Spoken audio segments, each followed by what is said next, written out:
विभाग पंचायत समिती तलाव हमारा अभियान घर घर संविधान भाग 7 संविधानाची प्रास्ताविका। जसं प्रत्येक पुस्तकाला सुरुवातीला प्रास्तावना असते जी ते पुस्तक कशाबद्दल आहे हे सांगते, तसंच आपल्या संविधानाला पण प्रास्ताविका आहे। ही प्रास्ताविका आपल्याला सांगते की आपला देश आणि आपण नागरिक भविष्यात कसे असावे असं आपल्याला वाटतं। आता या प्रास्ताविकेत काय आहे ते आपण जसेच्या तसे पाहूया। उद्देशिका। आम्ही भारताचे लोक, भारताचे एक सार्वभौम समाजवादी धर्मनिरपेक्ष लोकशाही गणराज्य घडविण्याचा व त्याच्या सर्व नागरिकांस सामाजिक, आर्थिक व राजनैतिक न्याय, विचार, अभिव्यक्ती, विश्वास, श्रद्धा व उपासना यांचे स्वातंत्र्य, दर्जाची व संधीची समानता निश्चितपणे प्राप्त करून देण्याचा आणि त्या सर्वांमध्ये व्यक्तीची प्रतिष्ठा व राष्ट्राची एकता आणि एकात्मता यांचे आश्वासन देणारी बंधुता प्रवर्धित करण्याचा संकल्पपूर्वक निर्धार करून आजच्या संविधान सभेत आज दिनांक 26 नोव्हेंबर 1949 रोजी याद्वारे हे संविधान अंगीकृत आणि अधिनियमित करून स्वतः प्रत अर्पण करत आहोत। आपल्या संविधानाचं हे प्रास्ताविक फक्त 75 शब्दांमध्ये संपूर्ण संविधानाचा अर्थ सांगतो। हे वाचल्यावर तुमच्या लक्षात येईल की हे 3 मुख्य भागांमध्ये विभागलेलं आहे।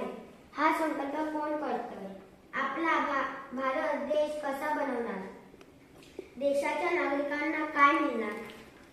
आपण हे 3 भाग आता सोप्या भाषेत समजून घेऊया। हा संकल्प कोण करतोय? आपल्या प्रास्ताविकेची सुरुवात आपली भारताचे लोक अशी होते। हा शब्द खूप महत्त्वाचा आहे। अमेरिकेच्या संविधानात पहिल्यांदा आम्ही अमेरिकेचे लोक असं वापरलं होतं।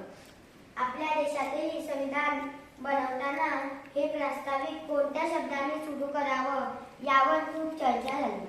शेवटी कोणत्याही धर्माचं नाव न घेता आम्ही भारताचे लोक या शब्दांनी सुरुवात करायचं ठरलं।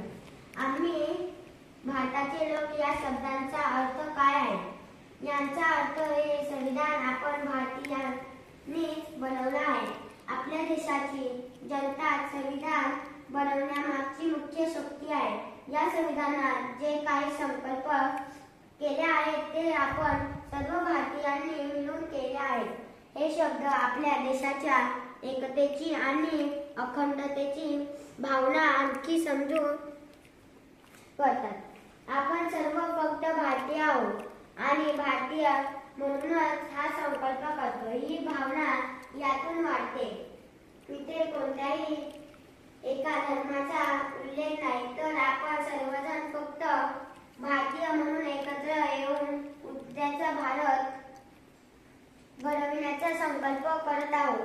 याचा आणखी एक महत्त्वाचा अर्थ असा आहे की भारतीय संविधानाने आपल्याला जे हक्क अधिकार दिले आहेत ते कोणत्याही राजा किंवा मोठ्या माणसाने आपल्याला मेहरबानी म्हणून दिलेले नाहीत, तर हे अधिकार म्हणजे आपण भारतीयांनीच एकमेकांच्या